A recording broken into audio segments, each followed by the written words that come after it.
say those three golden words, but when we do, oh, we feel so special saying it. Our chest tends to puff out. We have a big smug smile on our face.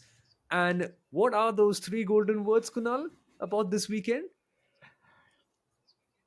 We told you so. There we Is that are. four or There, three? I it don't get it. doesn't Yeah. matter. We told you. We told you before this weekend. We told you in the middle of the Austrian GP. We've been telling you from the start of last year, but it's not about us.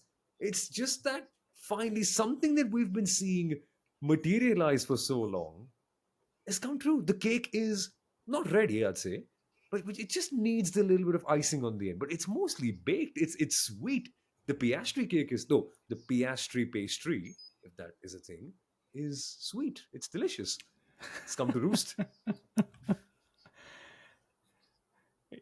Absolutely. I mean, one wouldn't care if it's ready or not. It got served today, and it got served in a fashion that we will all remember for time immemorial. So we called an Oscar Piastri race when in the preview episode. In fact, so much so that I remember Sundaram and Soumil actually wrote down saying, "We got to script it. We got to tell people why he's going to win." But guys, we missed a crucial factor. We didn't anticipate how he's going to win his debut race in Formula One. Could you guys have imagined that this is what it would take for Oscar Piastri to win his first ever Formula One Sundaram, Grand I Prix? want to really rewind this back because I remember summer of 2021, we were recording in the middle of a busy F1 season. All three of us were there. We were discussing the Piasco. And at that point, we saw the madness. We saw the contract chaos between Alpine and McLaren. And I know you guys weren't wondering about this because we none of us actually said it on the mic. And I was busy sitting thinking, man, is this guy really so good? Is he? No, exactly, because there was so much of hype around him, and if it's gone to as much as a legal case, Alpine definitely wanted him after they had no more drivers. But that's the thing.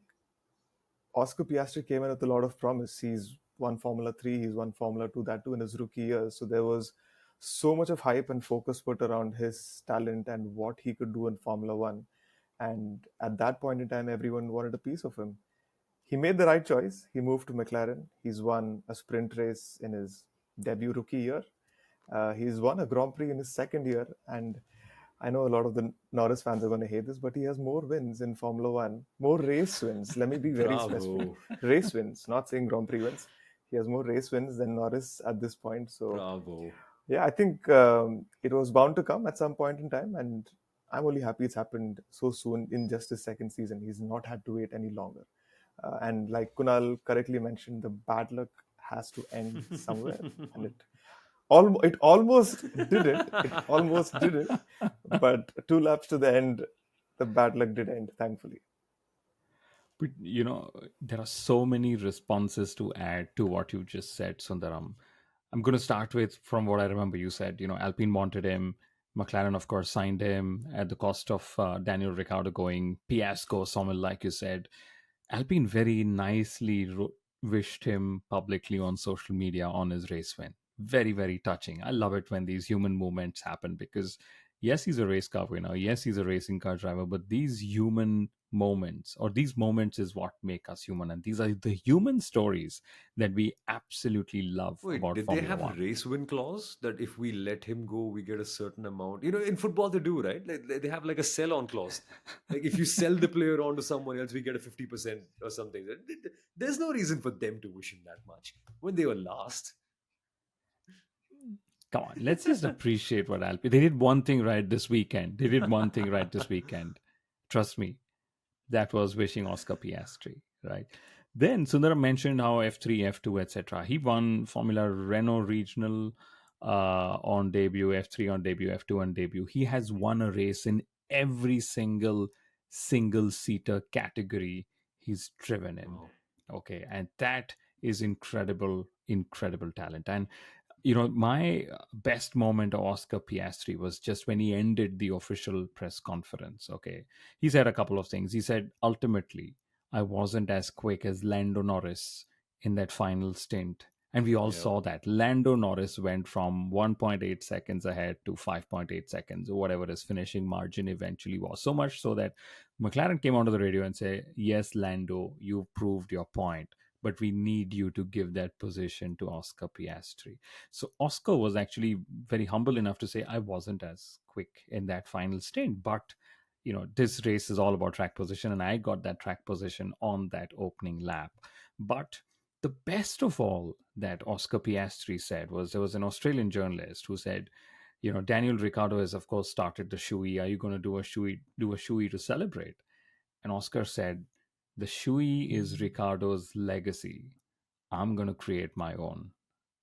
What a beautiful way to sum up his Grand Prix weekend, and what's to actually look forward to when it comes to Oscar Piastri's career in Formula It One. is sweet. It is sweet, sweet indeed. Let's just tell you who we are before we talk more about the madness that happened beyond it, because a lot of it did. This is the Inside Line F1 podcast. My name is Soumil Arora. I am the host of the Indian Racing League, the Indian Supercross Racing Championship, and also the commentator at the MotoGP Indian Grand Prix. Live with me at Malad Social in Mumbai not this weekend, today itself, a couple of hours ago, was F1 Stats Guru, who you're also going to be listening to, the most followed stats facts page on the internet. But he's more than just that, because apart from his numbers, he has a knack of telling stories alongside with it, which is what gets him in the WTF1 talent pool as well. And his work has been recognized by Crofty, by Autosport, Motorsport.com, The Race, big websites, big people. He's a man who's big himself. And you have something to say, Kunal, before I introduce you. And his stat, which was that Piastri Norris was the youngest ever front row Yes. lockout in the history of Formula One, was broadcast today on the F1 TV Yes. broadcast all around the world. So Look at the smile on the guy. a win for all of us as well. And of course, the voice that you last heard, Kunal Shah, the man who started this podcast, the former marketing head of the Force India Formula One team. And he is currently a Formula One consultant and also sometimes appears on screen to dissect the sport, like he does on the Inside Line F1 podcast, but for Viaplay in Norway. They are the official broadcasters there. So then, folks, this is the Inside Line F1 podcast, India's best sports podcast recently. And we're going to get down to the business of analyzing the dirty stuff that happened behind the pit wall for McLaren. I think it's a good place to begin, is it not? And for me, then, the only big question that sort of rings around in my mind quite a fair bit was that a win on merit, or was it handed over to Oscar? In my mind, it's very clear. Formula One nowadays is so inclined towards the start. Not my words. Lando Norris, Spanish GP 2024, after he lost it, he said, "Man, I did everything right. I just should have nailed the start." Look at the list of bad starts, unfortunately, that Lando Norris has recently made. Today, where he lost the insight on Oscar Piastri and Max Verstappen. 2023, 2024 Spanish GP, lost it. Uh, China, when he was on pole, went down to seventh. Silverstone, where he should have been ahead of Max Verstappen crucially, but wasn't. Qatar 2023, where Oscar Piastri won his first ever race because Lando Norris couldn't do enough to get a bet on him on the start. History repeats itself. And yes, you mentioned, Kunal, that he proved his point in the last stint. But I don't see it as a handover in any way whatsoever. If anything, Piastri took the important decision making time with him in his hand. Firstly, and I know now Oscar Piastri has two race wins and Lando Norris has one race win. But very beautifully, again in the post-race press conference that I sat in, Oscar said, that sprint win actually makes the whole stat a little weird for me, because today is what actually feels like a race win, even though I won the sprint race last year. So, but you posed a very, very interesting question, right? F1 is about meritocracy. It is about being selfish. It's about being in the right place at the right time. Oscar Piastri and Lando Norris got played in by McLaren. Okay, McLaren, in my words, put their drivers in a situation where they needed to orchestrate a swap on circuit, where the action happens, right? And here is when Lando Norris wanted to show that actually I'm the faster driver. So he pulled that final stint. He was driving quicker than the tires needed him to drive, or the teams needed him to drive with the tire management protocol that they follow. And then he gave up that position. And Oscar Piastri was, of course, nervous, much like the McLaren pit wall was nervous. But Lando Norris said, I always knew I was going to give up that position. I initially planned to give it up on the last corner of the Oh, last lap. But then I realized that if ever there was a safety car situation, Oscar Piastri would have lost position to Max Verstappen, right? So he said, ooh. hence, I decided I would do it before so I don't look One silly, second. right? And that's Do why we realize how he big gave of a up. comment that And is? He's basically calling his teammate yeah, incompetent compared to Max. no, but he didn't. No, no, no. But no. One sec. Safety car. If there was a safety car that would come, okay, and if they were to double stack, Oscar Piastri would lose just on the very fact that he would have had to wait those crucial seconds. So that's what he Ah, meant. He didn't mean incompetency. If anything, he actually went on to say Oscar deserved it today. He nailed it at the start. I lost it at the start. He also said, I knew that was the right thing to do. I knew that if I put myself in Oscar's shoes, I know how I would have felt. He also acknowledged just how many number of times Oscar has actually moved over for him.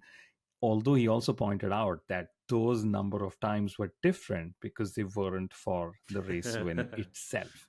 So, like I said, I started my point by saying McLaren put their drivers in this situation, a situation they could have avoided. But even when you look back in hindsight, a situation that they probably put themselves in just to safeguard all their moves on track, saying a Red Bull won't checkmate me and a Mercedes won't checkmate me. So I will still get a 1-2 and I will trust that our drivers will swap on track. That was their strategy. trust or maybe leaving a little bit too much to their driver's hands, Sundaram. I mean, we all at the venue were confused, concerned. Like, what's all happening here? I mean, that's the last thing you'd want to do on track, right? We'll get to why in a second, but do you get them? Do you get why McLaren did that in the first place? See, it was a mistake, and what they were trying to do was undo it. That's the bottom line. They made a mistake by, I wouldn't say that they made a mistake by pitting in Norris, because in a way they were trying to cover Hamilton. But if you look at the numbers, he didn't seem much of a threat to McLaren at that point. Probably a lap or two later, they still had a very good buffer. So even if, rather than a 2.5-second pit stop, if they had a 5-second pit stop, they would still come out in front of Hamilton. So although their argument was we were trying to cover Hamilton, but in the process, 2 laps later is when Hmm. Piastri pitted, and by then Norris was ahead of him. And then they realized, oops, we've made a mistake. The person who made the better start, the person who deservedly should win this race because he's held on and not kind of, he's managed to start comparatively well. So we feel that he should be the one winning this, and we don't want him to feel that he lost it for no fault of his own. They were trying to undo that. Yes, Kunal. I, you know, Very interesting because you're right. McLaren could have waited before deciding what they wanted to do and cover Lewis Hamilton. But if we think back of all our episodes in the last 5 or 6 races, including the preview, right? We will realize that we used to say, well, why is McLaren just not following what everyone else does? Right? Why aren't they pitting and chasing? Why aren't they pitting and defending? So for one race, McLaren actually did do that. So it can go both ways. And I think like you said, Sundaram, they pitted Norris first to cover for Lewis Hamilton. They let Oscar know that they're pitting Norris, which is of course a Yeah. good thing to do because sequentially it would have meant that the driver who's up on the road gets a first priority call on the pit stop, which would have in this case meant Oscar Piastri.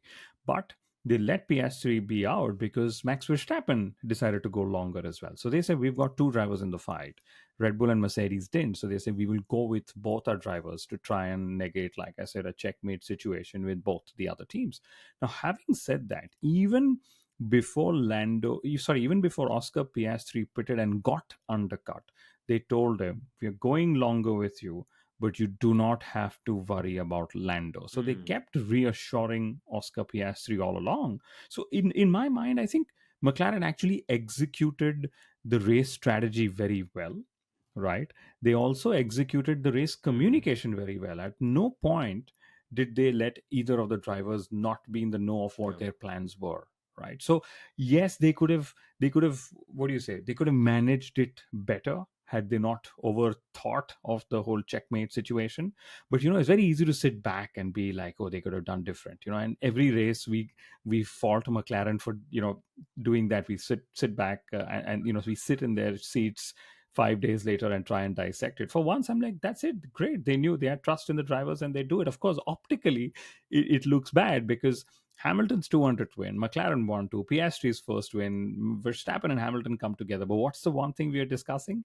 Could McLaren have still done it differently? And No, of course, I'm just wondering if they could foresee this, because I don't know if it's a case of them having 100% trust in Norris absolutely going and swapping the position around. I mean, I mean, if you look at it from Norris's perspective, he's won just one race so far. He's been hunting for yeah. that second win for the last 7 races, and he's lost a lot of those races. So, in that situation where one of your drivers is trying everything to win his second race and you're putting him in a position where he could be winning a race, why would he back down? And that's Yeah. why, I mean, after that first mistake of not having a good start, it was not Norris's fault. It was the team's fault. So he could have been absolutely selfish. And like he also said in the post race press conference, you need to be selfish in Formula One. And he is looking for that Yeah. second win. And I've said this before, there is no guarantee that McLaren's pace is going to continue till the end of the season or Yeah. even next year. You don't know how many races he's going to win. He doesn't want to be that person who has just one race win and still a lot of potential that has to be untapped. So, in my opinion, Norris didn't have to do that, but what he felt was the bigger picture. Yeah, I need to do what the team wants me to do, and what the team at there towards the end said was absolutely right. You can't win a Yeah. championship on your own.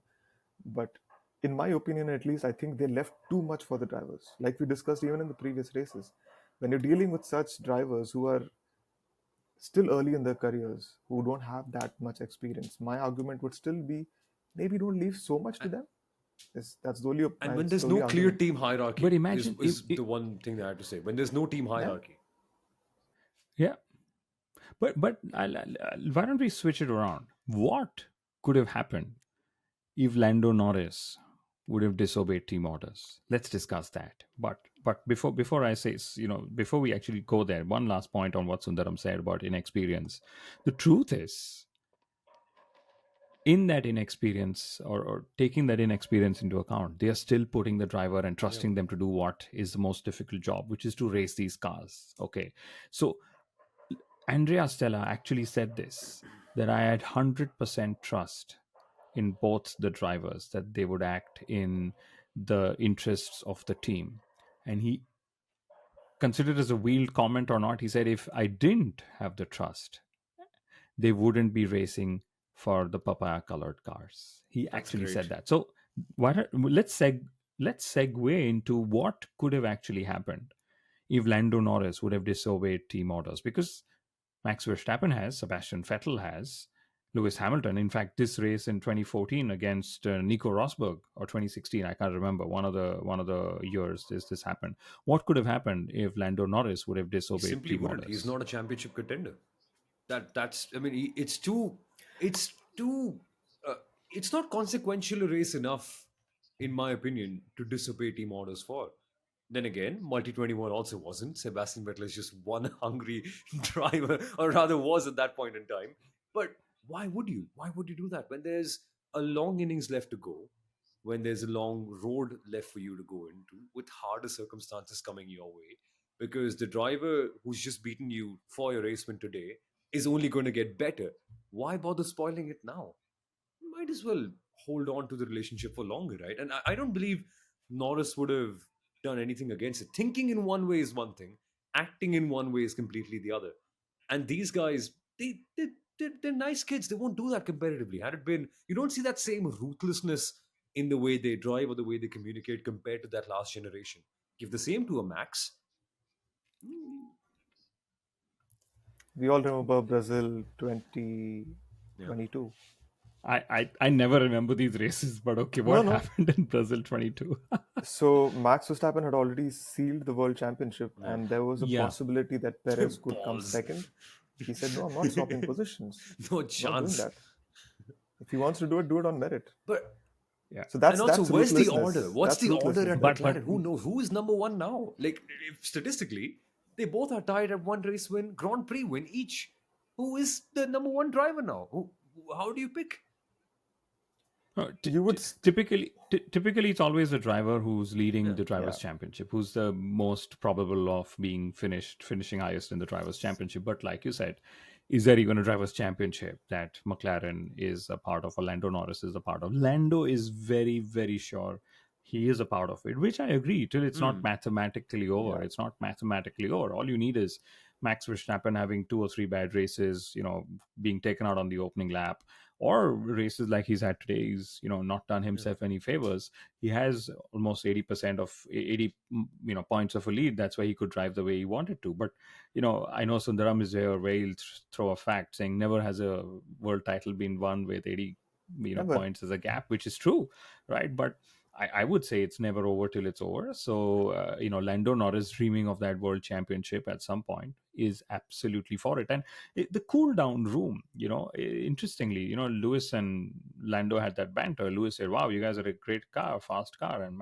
Lando said, "7 years, you had the fastest car." And Lewis is saying, "I'm just complimenting you." He's like, "Yeah, you had your chance. Now is ours." Okay. And Yeah. who is that ours? He's, of course, saying that for himself. Now, ours, he doesn't mean, Oscar And Piastri. that's what, again, say what you want about the way McLaren are handling this.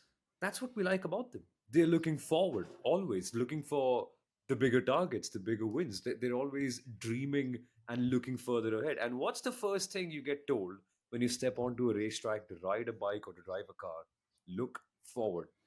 In life, in racing, it always works. Sometimes it leads to calls that can be, let's say, that make you seem a little underconfident, make you seem a little bit like you're overthinking it, which is what we probably saw today. But if Andrea Stella can come out after that and make a statement like, "Hey, they wouldn't even drive for us if I didn't trust him," that is assurance. That is McLaren working in the right direction. I'm.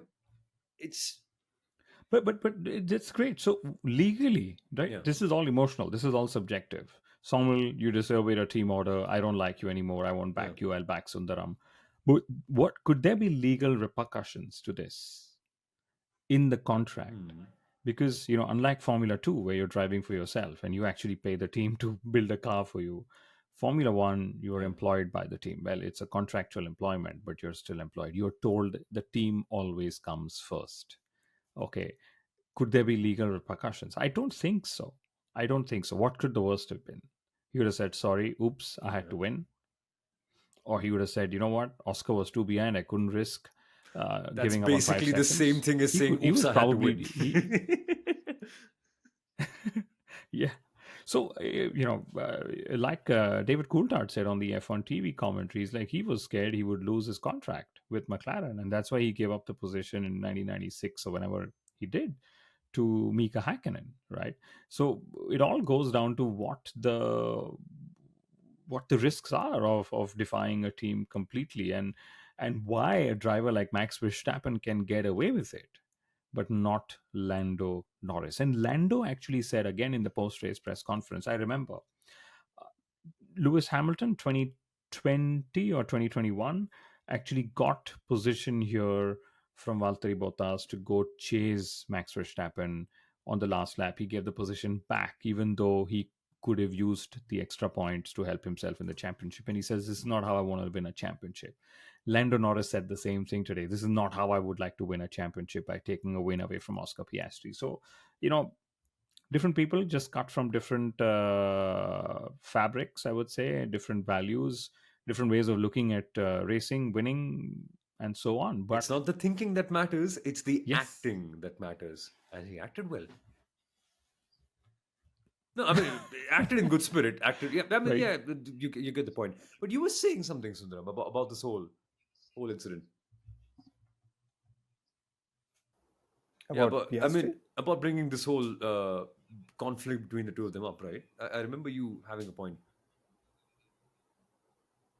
Now I'm Okay, blank. let's put a question to you then. Uh, where do McLaren go from here now? Before we discuss Max, because that is something that attracted so much debate at our live streaming today that we had to go for our longest ever post show at 45 minutes because people just wouldn't let go of the mic. It is incredible. But the question legitimately is there for McLaren now. And I'd love for both of you guys to also weigh up on this. Is Piastri's ceiling higher than Lando? I know there are issues with time management. The last stint was a good example. But in places like the start, where it takes pure focus and grit, in things like qualifying at Monaco, where you just need to absolutely be dialed in, and just hanging around the outside of someone like Sergio Perez, when you need just proper aggression, I see that in Oscar more than I see that in Lando. That's not to say that Lando is a bad driver or worse at the moment. He is the better one. But the ceiling, where do you see, guys? Where do you see that lining up for the two of them? What about you, Sundaram? That's an interesting question which you've asked me before, and I've had ample amount of time to think about this once again after giving you an Mhm. answer before. Only a couple of hours before, so And it's not too long. see, yes, a couple of hours ago. But the fact is that the sort of talent that Lando and Oscar have come in with, a lot of the sort of trophies they've won or championships that they've won is largely similar. But when you look at it on one metric for me, which is I really love Oscar Piastri's calm demeanor. And in contrast, if you look at the way how Lando tends to perform under pressure, that's going to be a very key thing between you winning a championship or not winning a Mm. championship in such crucial moments. So yes, Lando is the better driver at this point. He does come in with more experience with McLaren and in Formula One. But Oscar's that calm demeanor, at least it prompts to me that he will be able to perform in these situations. And a very classic example of that is, despite the whole Alpine and McLaren saga, he was put into a McLaren seat with a lot of focus, a lot of the spotlight about how he performs. Yes, that car did not perform initially, but then the moment that car had the upgrades, it did have the pace. He was not necessarily matching Lando, but he was there or thereabout. So he was performing to what the pace of the car was. That can be a pressure situation for a rookie, and he did very well. So, yes, his second season might not have been as successful or how we felt compared to last year, but it's not a case of him losing his pace. He's right there, and maybe now I'll probably change my answer to what I told you earlier. Maybe, just maybe, Oscar's ceiling is slightly above Lando for that one very reason. It's very well explained. I would say both the drivers are, of course, at a very different stage in their careers.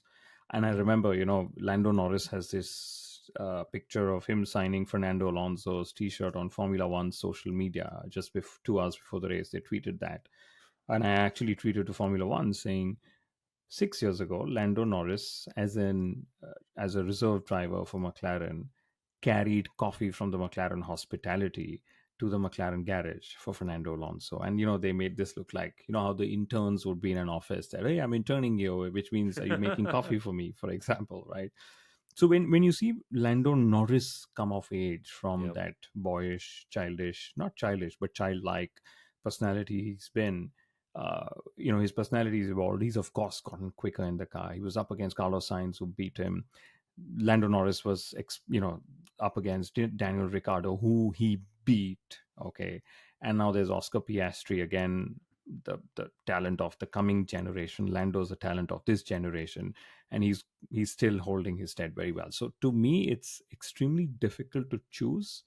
But that said, the overlap in their careers is such that I believe Norris versus Piastri is something we're going to have at McLaren for a long, long time. Although something tells me that Piastri is going to be the one who will jump to Mm. another team, because McLaren will always remain Norris's team, even if we keep in mind what happened today. It's always still going to be Lando Norris. So it's how Red Bull is Max Verstappen's, and I don't know whose Ferrari is going to be, but you know, next year. I mean, but either way, I think it's going to be interesting to see how Oscar and Lando as rivals progress in What a Formula story, One. huh? Are they already Are they? rivals? Are they already rivals? Absolutely, Really? Because wouldn't you think so? if you look at the cool down room today, there was some sort of weird tension between Norris and Piastri, and I was wondering why is this Yeah. tension there? It is supposed to be with the team because they are the ones who really created this sort of confusion or this situation in the first place. Why is there tension between these two drivers? There was nothing that happened between them on track. True, and probably the tension was because Lando's like, I gave you the win, and Oscar was like, thank you for the win, but it's anyway mine what you had. So it was that Yeah, thing, and yeah. like you said, Lando said, I didn't want the lead, the team just gave it to me. So I was undoing the lead, and he actually said, I got tempted, right? I wanted that win, and Who we've wouldn't all be? been in these Who wouldn't be? situations as exactly, he's Yeah. human. It was a beautiful display of human temptation and still choosing to do the right thing. And trust me, very, very few of us actually stand up in these situations and still I do think the if we right have a thing. contract termination clause on us doing the right thing, I think we would all do the right thing. I mean, if we had a clause saying our contract would be But terminated if we I just grab that cookie from the cookie jar, I think we probably wouldn't grab it, would we? We wouldn't do that. no, you're right. You're right. But I don't believe that disobeying team orders would lead But to a something suspension. to Not sour it in over, a something case. to doesn't leave you the same, right? I mean, Lewis and Nico took each other out. Okay, and they still raced for the team, continued to do so. Lewis continues to do so. Max over the years has disobeyed team orders. Sebastian Vettel did that. So one doesn't know. I don't believe a suspension would have happened. I mean, Daniel Ricciardo crashed into the back of Max Verstappen in Baku, as we remember, and nobody got suspended for it, even though it was, depending on who you ask. But if you ask me, Max just caused that moment by driving like Max Verstappen as he does, which I absolutely love. Okay, Opening a can but of worms now, Kunal. yeah, yeah, I know, yeah. Ah. Mm, but my point is, I don't believe there would have been, hey, I'm going to sack you, for example, and you're going to Yeah, not race for something McLaren though. Yeah. and so on. Would- But he didn't want to risk it, It obviously. wouldn't have been nice. It wouldn't. He wouldn't be welcomed back in the garage. Let's put it that way. But okay, wait. We've digressed far too much. We need to get back to talking about. You mentioned something. I remember you, Kunal, particularly saying, "Get away with it." I really want to use those words back again and just ask a question. How many times can a driver get away by being extreme in their driving mannerisms? This time, I do agree the other driver could have done more to avoid it. But the case still remains, how do you race someone who does not want to race with you? I'm not. Who do you think I'm talking about? I'm talking about Esteban Ocon fighting with Pierre Gasly at the back of the grid. You didn't know, did you? Something that the broadcasters didn't show at all, because Pierre Gasly, poor guy, hydraulics issue today. Yesterday was Alpine didn't send him out on track. Silverstone, they had a gearbox issue. and So, he was asked, is it because Alpine, he was asked, he's saying, is it because Alpine is trying very fast to catch up with the rest? And he's like, poor guy has this, embarrassing face, because these are operational issues. If you are wrong on strategy, it doesn't matter if you're in a Ferrari or a Haas. If your hydraulics are an issue, if your gearbox is an issue, doesn't matter if you're in a P1 or a P10 car. But anyway, yeah. So clearly you were not talking about Alpine, because I'm not going to you're take like, names. eyes are rolling I'm when not I going to just take went, names. yeah, yeah.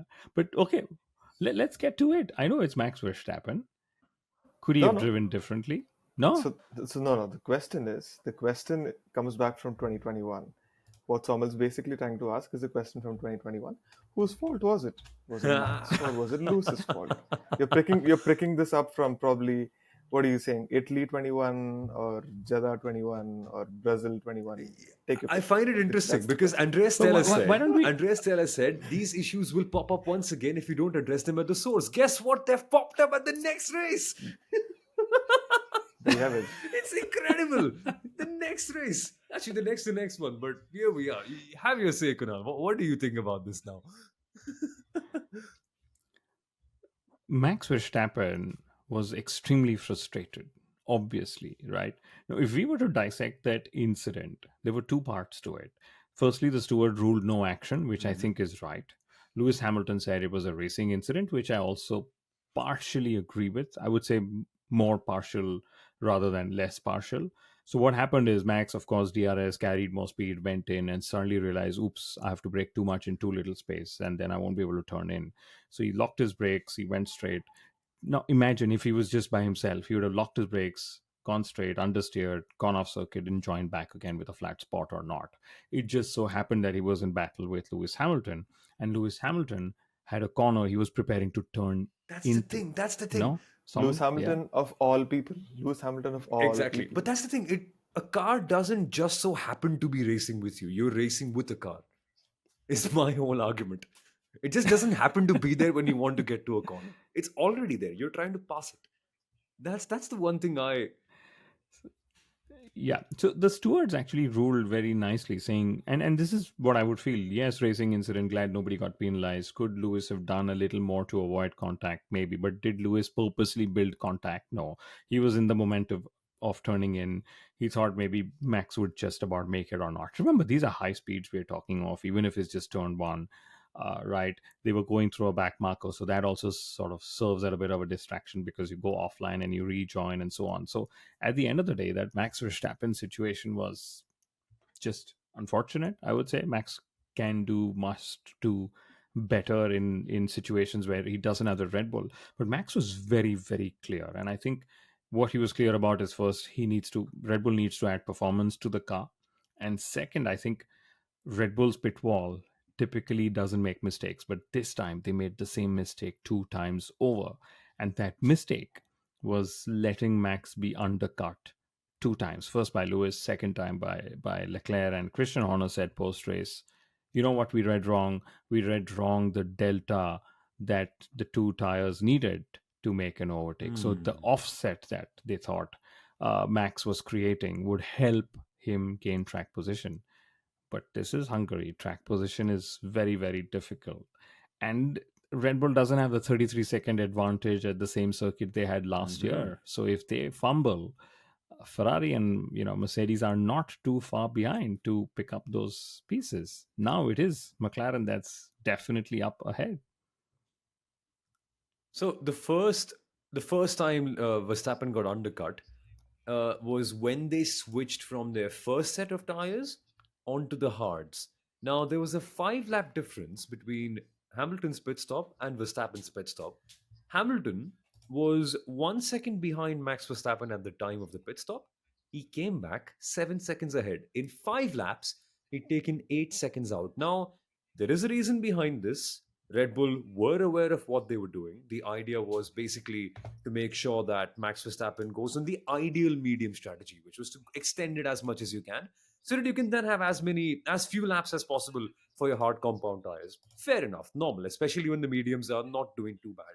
But Sundaram, why did why did it not work out for them? What really went wrong that Hamilton eventually came up ahead?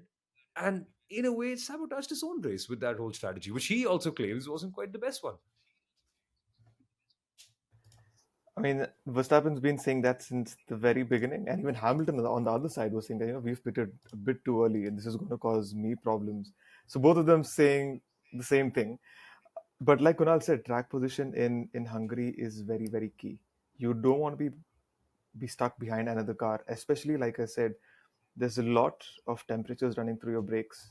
You saw the cooling louvers as well that Red Bull have come this weekend. So you cannot be stuck behind another car for a long period of time. And there's only one DRS zone. Sorry, two. There are only two DRS zones, but there's only one straight. And all the high-speed sections, your car is continuously building temperature. So it was crucial for him to have track position. It's crucial for him also to pass Lewis Hamilton. But unfortunately, that's what's happened. That's why he was that livid. We cannot be pitting 5 laps later. We can in the second stint they pitted 9 laps later. If you look at the numbers, if you look at Hamilton pitting the second time, you could see that it was Hamilton going a second per lap every single lap, and even Leclerc was catching pace. Leclerc actually pitted along with Hamilton the second time. If you see the graphics that show from AWS, you can see Verstappen is falling behind from Hamilton and Leclerc. Red Bull knew that they were doing this, but they still felt that they had enough to get position back by passes, which is quite difficult around this Well, track. ultimately, Kunal, the only thing I can think of from this is had Verstappen not clashed with Norris, or rather, sorry, not Norris, had Verstappen and Hamilton not gotten together, had it been a fair pass, Mercedes' strategy, which ultimately ended up disrupting Red Bull, wouldn't have been beneficial ultimately for them in the end. They just would have been where they were. So Mercedes tried to, Mercedes fooled Red Bull Racing while trying to get the best out for themselves, but they got that by Red Bull having a crash with them and Mercedes not optimizing their own strategy. It's a little weird thing. It's a No, but I don't believe Mercedes didn't no. optimize their own strategy because they had two sets of hard to use. Whereas if I read that now, so Hamilton used the hard 24 laps in the first stint. They needed 16 laps on the medium, and they needed 30 laps on the hard. So they ran to their stint lengths, especially because they knew they could create the undercut. The undercut, as always, was very, very powerful. And remember, they knew that if they give Lewis Hamilton track position, he probably might be able to keep Max Verstappen or whoever else back. I mean, we saw Alonso do this to Hamilton a couple of years ago, championship winning car that year, right? 2021, that he could do that. So, Hungary, all about track position. They said, we're going to do what we have to do to give Lewis track position. I don't believe Mercedes actually did anything wrong, especially, I mean, we're probably just reacting to Lewis's radio, but just how many times is Lewis complimented a strategy call on the radio Fair. in real time? And I'm not blowing, I'm not sort of accusing him. I'm just saying in real time the driver has seldom thought that it's the right strategy. This after the race they sit down, they do the debrief, and oh yeah, we actually made the right calls then. So I think they ran very well. They ran very well with Russell to finish eighth from Q1 yesterday or on Saturday. Red Bull ran very well with Perez as well from Q1 to seventh as well. So for the first time since I don't even know how many races, and this is probably where I could be wrong, but the top four teams took the eight positions. Yuki Tsunoda, of course, took ninth, scored points for the seventh time in the season, and Lance Stroll then scored the last point for Aston Martin. We still have to get back to Max because GP called him a few things on the Yes. radio, not for the moves, but for the way he reacted to things not going in his favor. Immature and childish were the two words I heard. Fair? Unfair? I don't know if I heard. I don't know if I heard immature, but I'll Childish. tell you one Childish was thing. certainly on I there, am a yeah. fan. He said childish. He said the rants about him attempting to pass Hamilton were childish. And that's what I was saying. I'm a fan of these exchanges between GP and Max. We've seen this from last year. I think it was Belgium, where he was asking Max, okay, fine, you tell us what strategy do we have to go, what tires, what stint lengths, and we'll do it. And I absolutely love it that there's one person who can take that tone with a three-time world champion and some who has that sort of a Yeah. personality, and it's GP, and it does it so effortlessly.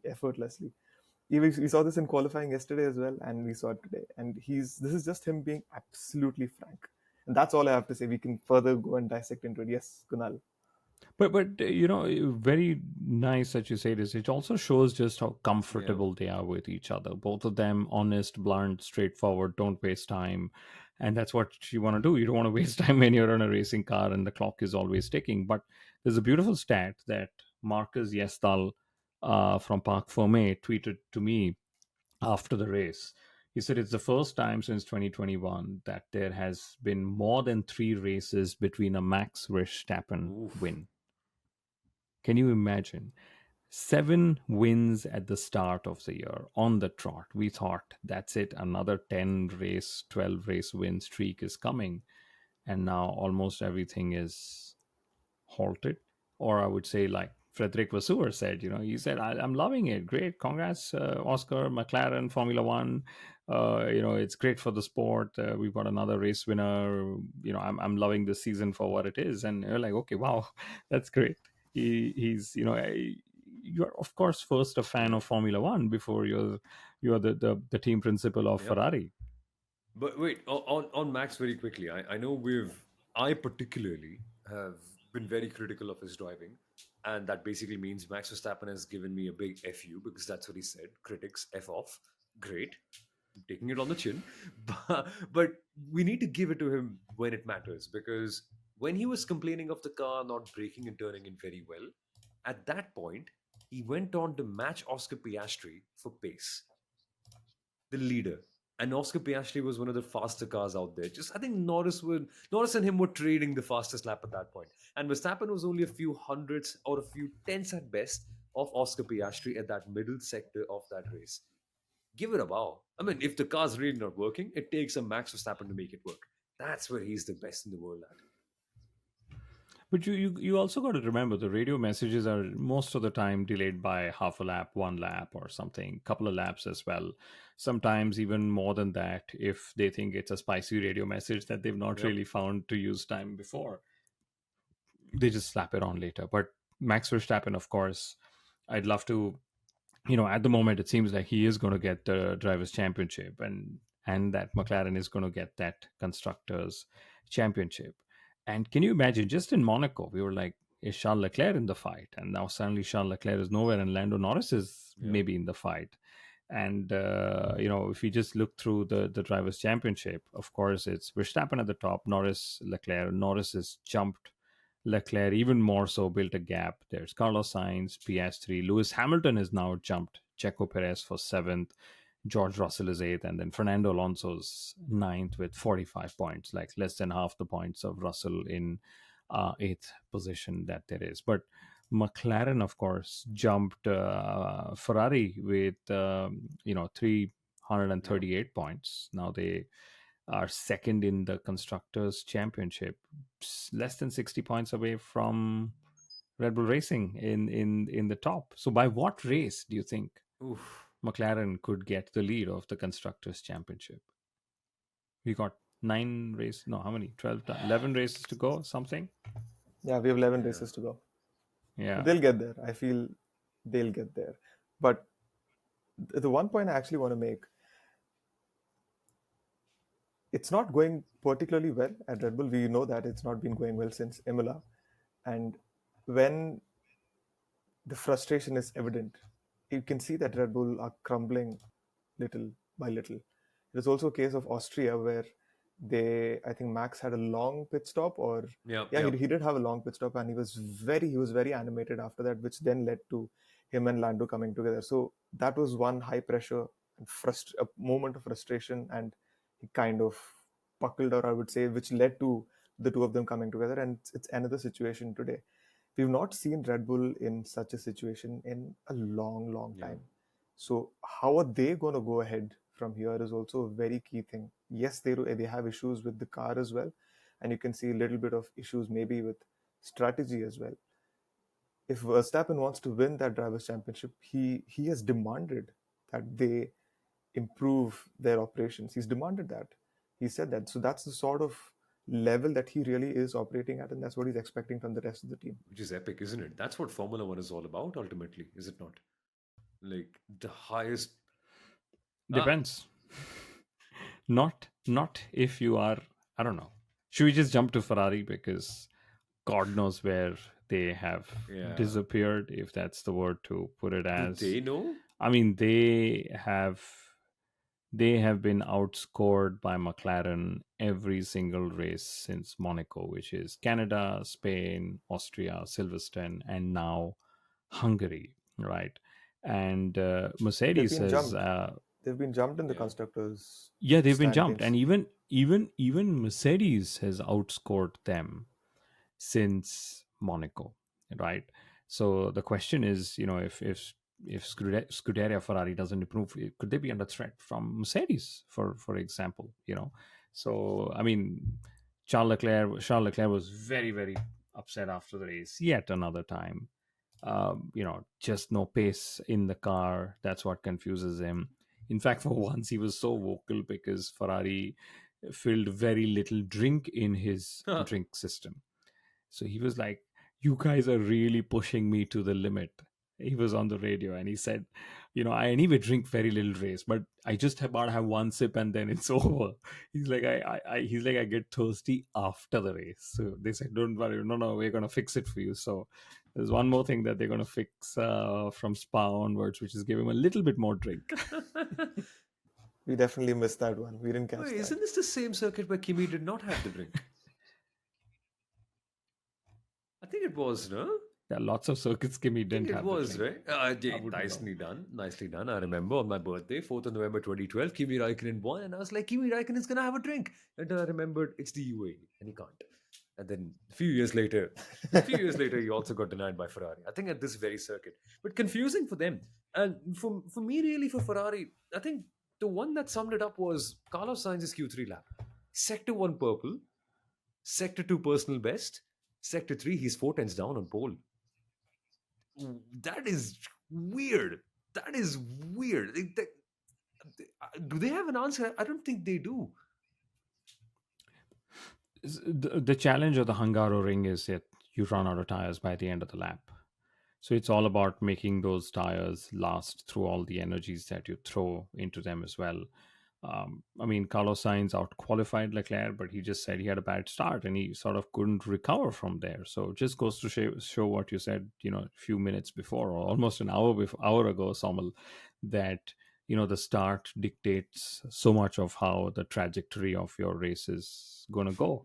Yes, indeed. With that, uh, I think we should jump to Aston Martin now, right? And their whole team order incident, because We should finish talking of all teams, and then I have a question about McLaren for the two Okay. of you. Very interesting. We'll revisit the whole Piastri Norris thing, but it's an Let's let's interesting do once it. question. again, Come once again. on. Yeah. Who was at Another fault? 50 minutes. Who was Yeah. at fault? No, not about fault. I'm going to switch the situation. And see what shows up. But Aston Martin team orders. Alexander Albon turned around and said, Fernando Alonso was playing team orders. He was bunching up the whole grid so, Lance Stroll could make a pit stop. Lance Stroll made a pit stop. Then I think they swapped. They swapped Stroll and Alonso. They told Stroll, you go and chase you Tsunoda. If you don't get Tsunoda, you got to swap again. And Stroll did not swap again. And he said, Fernando's 4 seconds behind me. I'm not making this up. I'm serious. So anyway, he got a point. Can you imagine the annoyance of all those midfield drivers looking at Fernando Alonso, thinking, "Hey, I could pass him," only to realize, "Oh no, he's doing this so that Lance Stroll can get past." The annoyance, like, it must burst your head thinking that he's only doing that because he's being paid millions and millions of dollars so that the son of the person who runs the team can just get 1 point at the end. It must cause a lot of self doubt if you're Alex Albon, right? Like, is this what I'm racing for? It's such a weird place to be.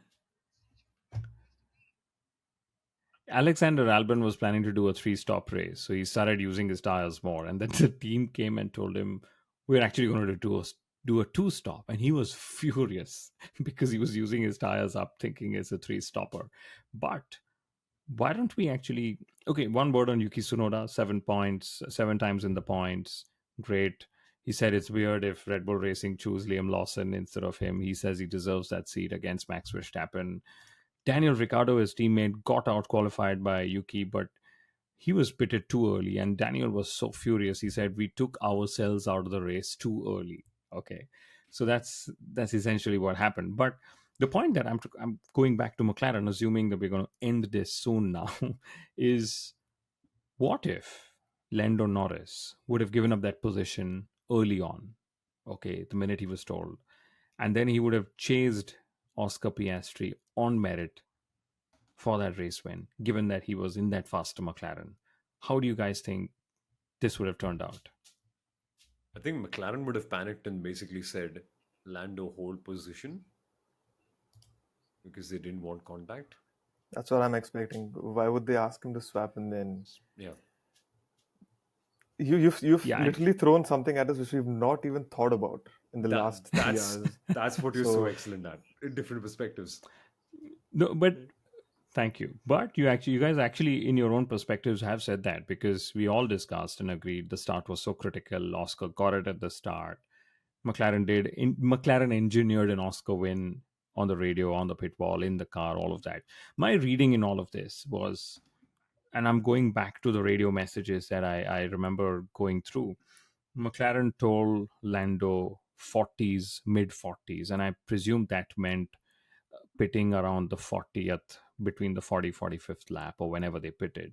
The positions for the final stint wouldn't change unless they were changed before the final stop. That's my reading. So McLaren, while yes, whoever got the lead at the start of the race was crucial to keep in mind of, they did not want a swap or a battle in the final stint. So I believe they would have, like Soumil you said, and Sudaram you agreed, they would have told Lando Norris to hold position, and they would have still given Oscar Piastri that race So, win. yeah. That's a very good point, actually. That's a very good point. Yep. So basically, are we coming to a conclusion that win the start, win the race? 70% of your job's done? Win, win the start Probably. and keep position before before you go into the pits. I mean, classic example, even the British Grand Prix. So whoever had the lead between both drivers had the lead pit stop. My favorite McLaren radio message was, remember our Sunday morning meetings. It's like, do they go to the church thinking on of Sunday the same mornings? thing, you know. Is that way? Because McLaren were delivering one sermon after the other. They were probably also like, next lap, turn 3, turn 4. Okay, let's just give him the message now. Okay, it's not working, turns 3, turns 4. Can we do turn 7 and 8? Let's give him the message now. Is there a number when it would work? But either way, great win, emotional, fantastic for Oscar Piastri, for Formula One, for all of us, and 1 hour of discussing it with you guys on India's Best Sports Podcast. Yep. And we're going to do that in person next Sunday at Malat Social as well. So join us over there. By the way, before we go, a huge thank you to one Abhishek Takle, who's unlikely to be listening at this point. But if you are, man, you are a legend for 2 things today. Firstly, getting to this stage of the episode. And secondly, for joining us unannounced as a guest with a paid ticket. You don't have to do that, Abhishek. We'd call you next time. It's incredible. But he agreed to come on as a part of our post-race show. And it was so awesome because it's amazing firstly to hear how balanced his takes are and how he looks at it with much clarity. And the second thing, the audience really appreciated that. So huge thank you to Abhishek Takle for coming out there as a part of our event and just making it all the more special. And we gotta have you next Sunday as well. Absolutely. And Abhishek Takle, for everyone who's stayed on till now, thank you, is one of India's most reputed FIA accredited Formula One journalists. He's somebody I go to when I need help with everything that I do in Formula One. So it's so glad that you guys got to watch the race and dissect it with Abhishek. It was lovely. And everyone loved it. Everyone loved it. We've done it before. We've had a few events. And it'll be even more awesome if we do that together next time at Marat Social, for which you will join us. And for all the people listening outside India, you might be like, how can I do that? Fly down. Mumbai is the place to be. If John Cena can come here, you can do. See you for the next event then. And we'll get back in a couple of days after we've all properly digested the hype from the Hungarian Grand Prix. See you then, folks. Back with the preview for the Belgian GP very shortly. Bye-bye.